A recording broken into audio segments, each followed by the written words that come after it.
Defesa Civil em alerta. Chuva forte causa estragos em várias regiões do estado. Em alguns municípios, as aulas foram suspensas. Até o momento, pelo menos 2 mortes foram registradas. Em São Joaquim, um jovem de 19 anos foi atingido por um raio. Já em Coronel Freitas, no oeste do estado, uma mulher foi arrastada pela força das águas. Operação Parada Obrigatória. 4 pessoas são presas pelo GAECO em Itajaí, entre elas um vereador do município. Preocupação na saúde. Sem receber recursos públicos, centenas de santas casas e hospitais filantrópicos de Santa Catarina podem interromper o atendimento. E ainda no futebol, noite com 2 catarinenses na terceira fase da Copa do Brasil. O Figueirense enfrenta o Botafogo no Rio de Janeiro. Já o Criciúma joga contra o Grêmio em Porto Alegre, buscando novamente fazer história. É o único time do estado que conquistou a competição e foi justamente contra o time gaúcho. O Band Cidade desta terça-feira já está no ar.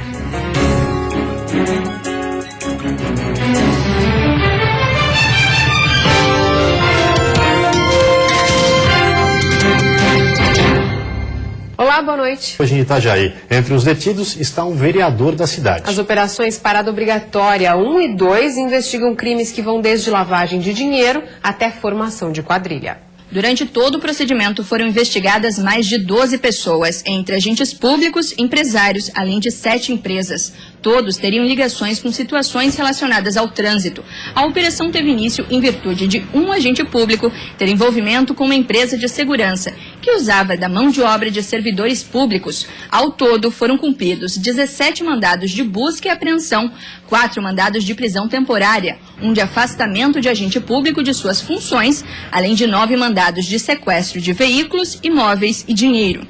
Nessa data foram apreendidos 45 veículos, né, Major?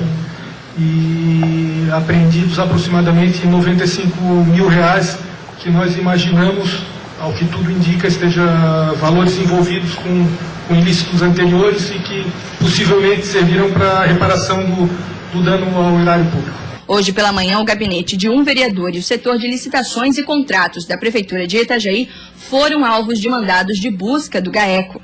O cumprimento de mandados relacionados na Prefeitura foram relacionados a licitações envolvendo uma das empresas, tá certo? Então o objetivo foi esse, buscar esses procedimentos licitatórios relacionados às empresas envolvidas nas investigações. Por isso que houve o cumprimento de mandado de busca na Prefeitura de Itajaí.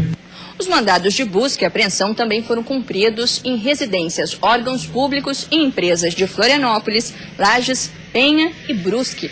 A Operação Parada Obrigatória 1 começou em 2013, pela 8ª Promotoria de Justiça de Itajaí. As investigações são sobre crimes de falsidade ideológica, corrupção passiva e ativa, advocacia administrativa, lavagem de dinheiro, associação criminosa e quadrilha. A Operação Parada Obrigatória 2 deu continuidade às investigações e iniciou no final de 2014. Apura crimes de corrupção passiva e ativa, peculato, advocacia administrativa, formação de quadrilha. As operações receberam esses nomes em razão de pessoas investigadas trabalharem na área de trânsito nos municípios investigados. São várias situações que envolvem, só para os senhores terem ideia, não são umas situações únicas, tá? São várias e várias situações relacionadas a trânsito, tá? Como um todo. Tá? A situação até porque ela é abrangente mesmo, tá? Se é isso aqui, não, ela é bem abrangente mesmo. São várias situações. Por meio da assessoria de imprensa, tanto a Câmara de Vereadores quanto a Prefeitura de Itajaí se pronunciaram por meio de nota oficial, informando que desconhecem o teor das investigações e estão contribuindo com o trabalho da Justiça. E o trânsito será interrompido amanhã no sul do estado para a inauguração das obras do Morro do Formigão e da ponte Anita Garibaldi. A presidente Dilma Rousseff participará da cerimônia.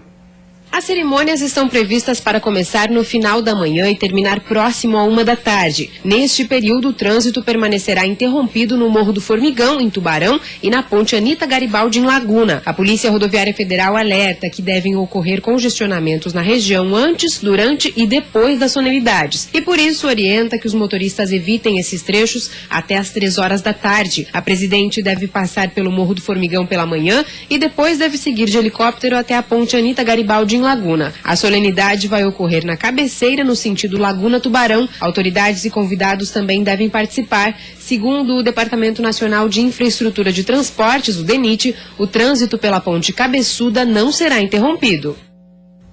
Um dos pontos turísticos mais visitados de Florianópolis está na mira da Justiça. O crescimento desordenado levou o Ministério Público Federal a entrar com uma ação civil pública e tentar reverter a situação.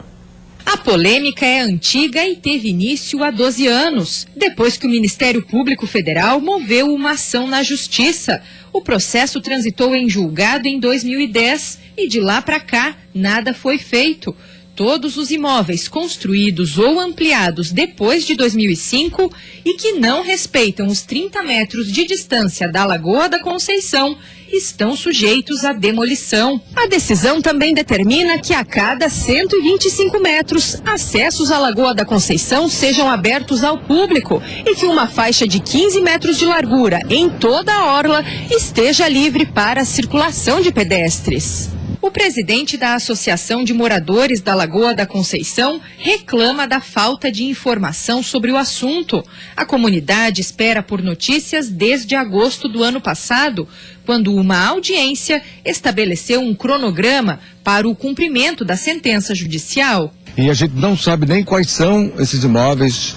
Infelizmente, a associação não está sendo informada por esse processo, lamentavelmente. Coube à Prefeitura fazer os levantamentos dos imóveis que estariam irregulares e apresentar um projeto de reestruturação dos acessos públicos. O setor 2, que engloba o Centrinho, já foi visitado pela fiscalização e, de acordo com o procurador de Florianópolis, até o momento, 23 proprietários foram comunicados e agora poderão responder processos administrativos e ações individuais. Na maioria delas são acréscimos como piscinas, áreas de lazer, sem que a prefeitura autorizasse, então transgredindo a norma judicial. Alessio nasceu e vive na Lagoa da Conceição há mais de 6 décadas. Ele viu a paisagem do lugar se transformar com a ocupação imobiliária. O especialista em educação ambiental e diretor de meio ambiente da Associação de Moradores acredita que a decisão judicial vai trazer efeitos positivos. Que vai melhorar bastante e no momento a gente está sentindo essa melhora já. Então está todo mundo com medo de entrar na ilegalidade, que fizeram isso durante 30, 40, 50 anos, construindo achando que todo mundo que não tinha lei. E a seguir as últimas informações sobre a chuva forte que atinge o estado. Pelo menos 2 pessoas morreram. Devido ao grande volume de chuva em 28 municípios do oeste, as aulas na rede estadual de ensino foram suspensas.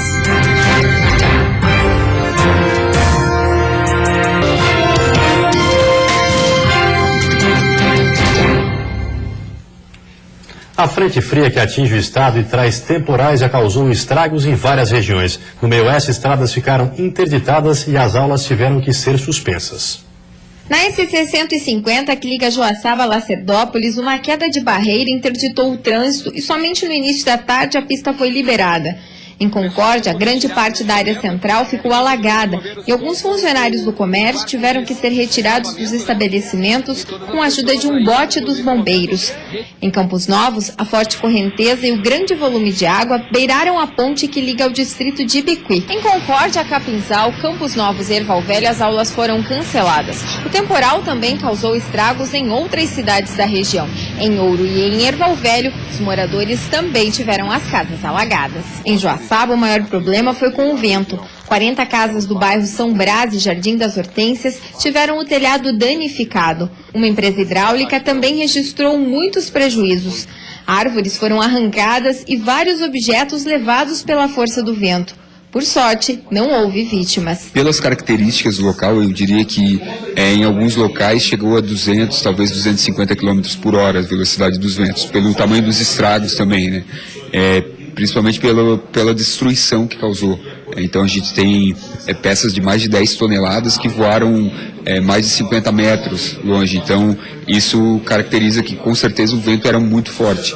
Já na região residencial, felizmente, o vento provavelmente já tinha perdido grande parte de sua força, então a destruição não foi tanto. A Defesa Civil, bombeiros e prefeituras continuam em alerta. Graças a Deus não tivemos nenhuma vítima, tivemos uma pessoa que se lesionou, pois estava em horário de trabalho numa empresa que foi atingida, né? Tivemos uma família até agora que teve que ser desalojada, no mais são danos materiais, né? Mais telhas nas residências, né? E as pessoas mesmo já estão se organizando e já estão resolvendo esse problema. O que mais preocupa agora é a questão dos possíveis deslizamentos, né, com o volume de água bastante significativo dos últimos dias e que tem para vir hoje e amanhã. Então é isso que a gente está matando agora. E além do meio-oeste, várias outras regiões estão sendo castigadas pela chuva. Até agora já foram registradas pelo menos 2 mortes. Em São Joaquim, um jovem de 19 anos morreu após ser atingido por um raio. Já em Coronel Freitas, no oeste do estado, uma mulher foi arrastada pela força das águas e encontrada já sem vida pelo Corpo de Bombeiros. Em alguns municípios do oeste do estado já choveu aproximadamente 150 milímetros. Os prejuízos estão sendo contabilizados pela Defesa Civil. No município de Coronel Freitas, várias famílias foram retiradas de suas residências. Os rios Xaxim e Taquaraçu, que passam pelo perímetro urbano, transbordaram e alagaram 80% do município. Moradores gravaram o momento em que uma casa está sendo arrastada pela força da água. Em Chapecó já foram registrados 140 milímetros de chuva em apenas 6 horas. O Corpo de Bombeiros atendeu cerca de 20 ocorrências em pontos de alagamentos de 7 bairros. Em alguns locais, carros ficaram embaixo d'água e ruas totalmente alagadas. Em Maravilha, de acordo com a Defesa Civil, o rio Iraceminha, que corta a cidade, transbordou e alagou o centro e pelo menos 7 bairros. Já em Saudades, também no oeste catarinense, uma família foi resgatada pelo helicóptero da Polícia Civil. Eles conseguiram se salvar, buscando refúgio em cima de árvores. A Polícia Rodoviária Federal, juntamente com o Corpo de Bombeiros, estão realizando a limpeza de pistas em várias rodovias aqui no oeste. Em Coronel Freitas e Xaxim, a pista já foi liberada. Na BR-282, o trânsito está em meia pista em Nova Itaberaba e deverá ocorrer a liberação nas próximas horas. Com a previsão de mais chuva, segue o alerta geral no estado. Em Tubarão, no sul do estado, uma casa foi atingida por um raio e ficou totalmente destruída. Nesta ocorrência, por sorte, ninguém ficou ferido. E depois de toda essa chuva, uma nova frente fria chega ao estado nesta quarta-feira, mantendo a condição de chuva com trovoadas no decorrer do dia. Há risco de chuva forte no oeste e entre o Planalto Sul e Litoral Sul. A mínima fica entre 11 e 12 graus no oeste, Serra e Sul.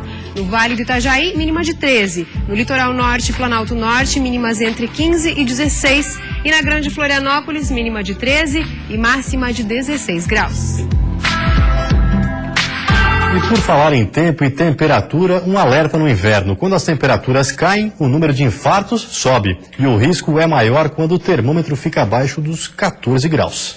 Gelson infartou há 2 anos e desde então começou a cuidar mais da saúde. Uma das preocupações é não passar frio. Na hora do banho tem sempre um aquecedor. E antes de sair de casa, ele se agasalha bem. Agora estou agasalhado sempre.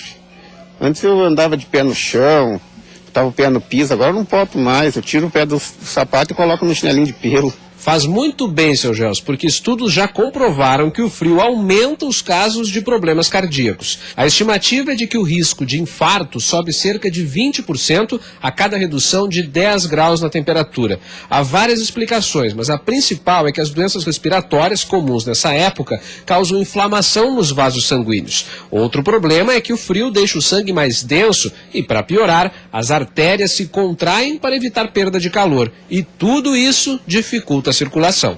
Indivíduos que não têm nenhuma patologia, isso não faz muita diferença. Agora, em pessoas que já têm alguma condição cardíaca, isso pode fazer uma grande diferença e às vezes ser o motivo deles piorarem, descompensarem, precisarem vir numa emergência, por exemplo, nesse período do ano. Eu estou na emergência do Instituto de Cardiologia de Porto Alegre, o hospital de referência no Rio Grande do Sul para o tratamento de pessoas com problemas no coração. E o inverno é o período de maior movimento por aqui. A orientação dos médicos é se proteger do frio e reforçar os cuidados com a saúde, como a prática de exercícios físicos e alimentação balanceada. A gente tende a fazer refeições mais reforçadas, fortes, como o pessoal costuma dizer, e geralmente isso vem carregado de gordura, vem carregado de sal, né? Se consome mais destilados, né? Isso também colabora para descompensar. Eliana trata do coração há 1 ano e tenta seguir todas as recomendações. Hoje eu me cuido e quero sair daqui uma nova pessoa, né? Uma vida nova, um coração restaurado. E depois do intervalo tem futebol. A Copa do Brasil tem 2 catarinenses em campo hoje à noite. O Figueirense enfrenta o Botafogo no Rio de Janeiro. E o Criciúma, o único time do estado que conquistou a competição, tem novamente o Grêmio como adversário.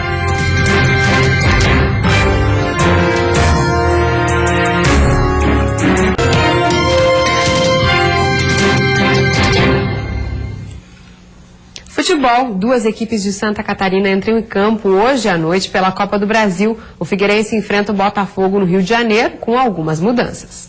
Como bem gostam de falar os técnicos e jogadores, é hora de virar a chave, esquecer os últimos resultados no Campeonato Brasileiro e focar na Copa do Brasil.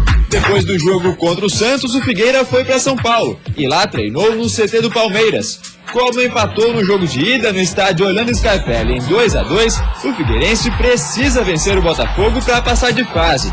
Empates acima desse placar de 2-2, como por exemplo 3-3 ou 4-4, também classifica o Figueirense. E empate novamente em 2-2 leva a decisão para os pênaltis.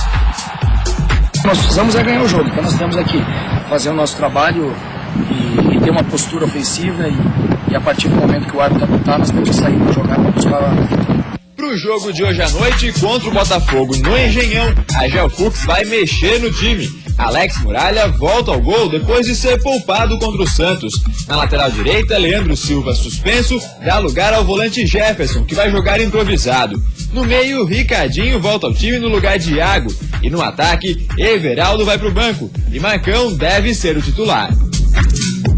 Em Porto Alegre, o Criciúma entra em campo para manter as esperanças de novamente fazer história. É o único time catarinense que conquistou a Copa do Brasil.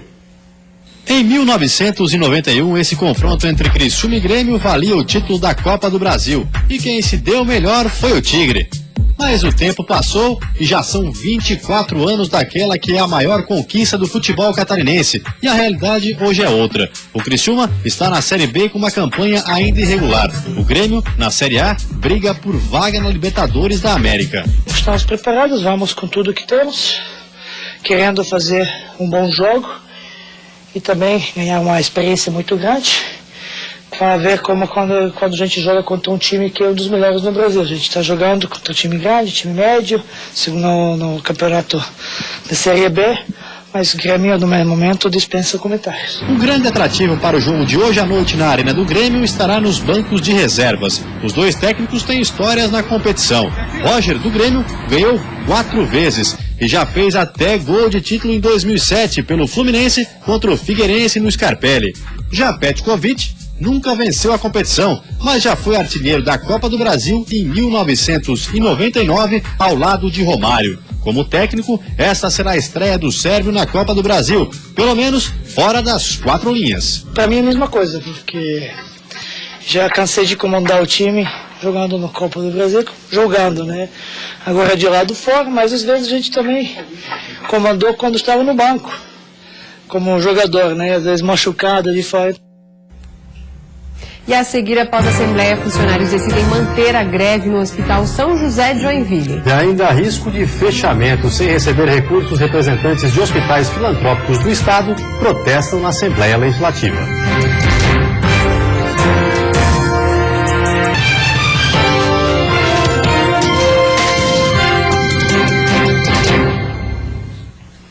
Funcionários em greve do Hospital São José de Joinville fizeram assembleia e decidiram continuar com a paralisação.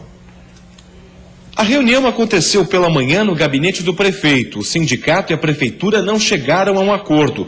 O executivo contratou uma atualização do laudo técnico de segurança do trabalho para o Hospital São José. A estimativa é que o laudo seja concluído em 15 ou 20 dias. Antes disso, nenhuma medida com relação ao pagamento de insalubridade vai ser aplicada. O sindicato contesta por considerar que existem divergências na conclusão de laudos já realizados para a Secretaria de Saúde do município. O pagamento de gratificação para médicos especialistas e o fornecimento de uniformes para todos os funcionários foram assuntos que também entraram na pauta da reunião, mas sem conclusões. Assim que a reunião acabou, os funcionários em greve se reuniram em assembleia como previsto. Na votação, decidiram manter a paralisação até que o pagamento de insalubridade seja garantido aos trabalhadores do setor administrativo do hospital. Pelo segundo dia, os funcionários não bateram o ponto. De acordo com o sindicato, cerca de 60% do quadro de profissionais aderiram à greve. A assessoria do hospital informou que a média de faltas é bem menor do que a anunciada e tem variado entre 11% e 12% por turno. Os atendimentos eletivos e de urgência e emergência seguem normalmente, segundo informou o hospital, mas o agendamento de consultas para oncologia e especialidades foi afetado. A Justiça deu um prazo para o município de Lages agendar as consultas médicas dos pacientes que aguardam na fila. Hoje, mais de 6.000 pessoas estão à espera do atendimento. A ação foi ajuizada no Ministério Público de Lages em 2014. Agora, pela decisão da Justiça, a Secretaria de Saúde do município tem até setembro para apresentar um plano de redução das filas para consultas médicas. No total, mais de 6.000 pessoas estão à espera de atendimento especializado. O que chamou a atenção do Ministério Público foi o aumento da demanda de 2011 para cá. Na época, o número de pacientes aguardando na fila de espera era de pouco mais de 3.000. Hoje, esse número quase que dobrou. E é por isso que os promotores decidiram, através da Justiça, tentar resolver a situação. Ainda pela decisão, o município terá que implantar efetivamente o plano de contingência para diminuir as filas de espera também em setembro, sob pena de multa diária. Segundo a Secretaria de Saúde, isso já acontece. O plano foi elaborado e já está sendo colocado em prática. A meta é de que em 30 dias as pessoas consigam receber o atendimento médico. Nosso maior problema continua sendo a oftalmologia, mas conseguimos dobrar de 200 para 400 o número de atendimentos mês. É claro que num valor de 4.000 pessoas aguardando na fila, isso não representa muito. Então, junto com a Prefeitura, agora de tarde, a gente conseguiu traçar novas estratégias e a população pode ficar tranquila que eu estou muito feliz com os encaminhamentos que a gente vai conseguir dar a partir de agora. Ameaça à saúde. Sem receber recursos públicos financeiros, centenas de santas casas e hospitais filantrópicos de Santa Catarina podem interromper os atendimentos. A expectativa é que a situação seja normalizada até julho. Hoje, o assunto foi levado à Assembleia Legislativa. Representantes de 182 hospitais filantrópicos do estado protestaram hoje na Assembleia Legislativa. Segundo o presidente da federação, que reúne as entidades, 14 unidades hospitalares fecharam as portas nos últimos 10 anos por dificuldades financeiras. As autoridades, nossos políticos vão achar um meio de colocar mais recursos para a saúde para não haver um colapso. Essa é a nossa esperança, por essa nossa alerta. Nós estamos alertando o que poderá acontecer. O corte de 12 bilhões de reais, segundo a federação, feito pelo governo federal, pode afetar diretamente os atendimentos em saúde até o fim do ano. Os hospitais filantrópicos atendem cerca de 70% da população catarinense. A nossa alerta à população é que chega no mês de novembro, outubro, novembro, não vai haver recurso para ele pagar média e alta complexidade, e com isso poderá haver um colapso total na área de saúde. A deputada estadual Ana Paula Lima, do PT, e presidente da Comissão de Saúde da Assembleia Legislativa, justifica. De acordo com ela, apesar dos ajustes econômicos, ao longo do ano, uma portaria aumentou o repasse federal em 30% em relação a 2014, totalizando 1 bilhão e 288 milhões de reais. Mas a verdade precisa ser esclarecida e é dessa forma que nós vamos fazer o esclarecimento, chamando o secretário de saúde, o governador do estado, o Ministério da Saúde, para que eles possam, então, informar, né, a essas unidades hospitalares que fazem esse atendimento desse serviço e para que a nossa comunidade seja muito bem atendida. Já com o governo do estado, o problema são os atrasos. Desde janeiro, o Fundo Estadual de Saúde não repassa recursos aos fundos municipais. E os hospitais, segundo o levantamento próprio, acumulam 200 milhões de reais em contas a pagar. Nós temos um pequeno problema aqui no estado que não está sendo repassado o incentivo estadual desde janeiro, algum mutirão de cirurgia, mas nós tivemos com o secretário e o secretário está fazendo um grande esforço que seja pago até no final do mês de julho esses atrasos. E tenho certeza que o João Paulo compreendeu a nossa situação e vai fazer esse esforço que seja repassado esses recursos que estão em atraso. E você fica agora com o Jornal da Band. Uma ótima noite a todos. Até amanhã. Boa noite. Até amanhã.